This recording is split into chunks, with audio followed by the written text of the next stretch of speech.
स्वर्ग की खोज। महाराज कृष्णदेव राय अपने बचपन में सुनी कथा अनुसार यह विश्वास करते थे कि संसार ब्रह्मांड की सबसे उत्तम और मनमोहक जगह स्वर्ग है। एक दिन अचानक महाराज को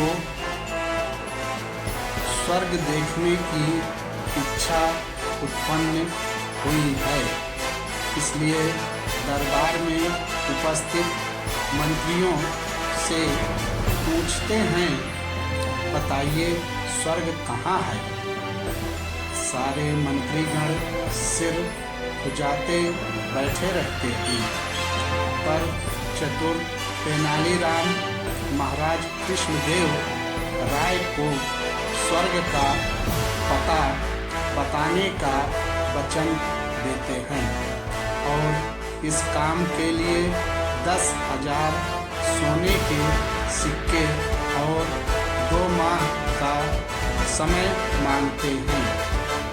महाराज कृष्णदेव राय अपने बचपन में सुनी कथा अनुसार यह विश्वास करते थे कि संसार ब्रह्मांड की सबसे उत्तम और मनमोहक जगह स्वर्ग है। एक दिन अचानक महाराज को स्वर्ग देखने की इच्छा उत्पन्न होती है, इसलिए दरबार में उपस्थित मंत्रियों से पूछते हैं, बताइए स्वर्ग कहाँ है। सारे मंत्रीगण सिर खुजाते बैठे रहते हैं, पर चतुर तेनालीराम महाराज कृष्णदेव राय को स्वर्ग का पता बताने का वचन देते हैं और इस काम के लिए 10,000 सोने के सिक्के और 2 माह का समय मांगते हैं।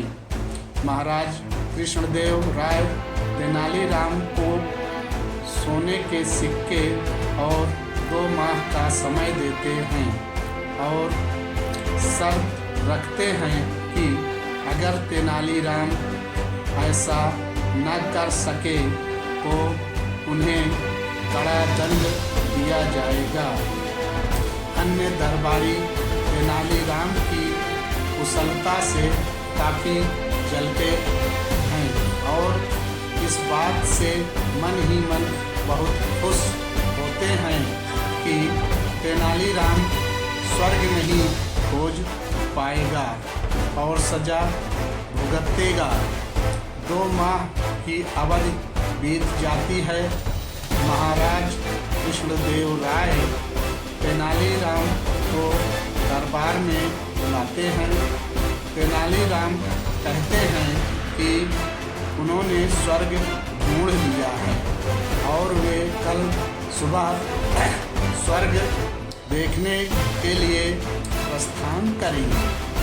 अगले दिन तेनालीराम महाराज कृष्णदेव राय और उनके खास मंत्रीगणों को एक सुंदर स्थान पर ले जाते हैं, जहां खूब हरियाली, चहकते पक्षी और वातावरण को शुद्ध करने वाले पेड़ पौधे होते हैं। जहाँ का सौंदर्य देख महाराज कृष्णदेव राय अति प्रसन्न होते हैं, पर उनके अन्य मंत्रीगण स्वर्ग देखने की बात महाराज कृष्णदेव राय को याद दिलाते रहते हैं। महाराज कृष्णदेव राय भी तेनालीराम से उसका वादा निभाने को कहते हैं। उसके जवाब में तेनालीराम कहते हैं कि जब हमारी पृथ्वी पर फल फूल पेड़ पौधे, अनंत प्रकार के पशु पक्षी और अद्भुत वातावरण और अलौकिक सौंदर्य हैं, तो फिर स्वर्ग की कामना क्यों, जबकि स्वर्ग जैसी कोई जगह है भी इसका कोई प्रमाण नहीं है। महाराज कृष्णदेव राय को चतुर तेनालीराम की बात समझ आ जाती है और वो उनकी प्रशंसा करते हैं।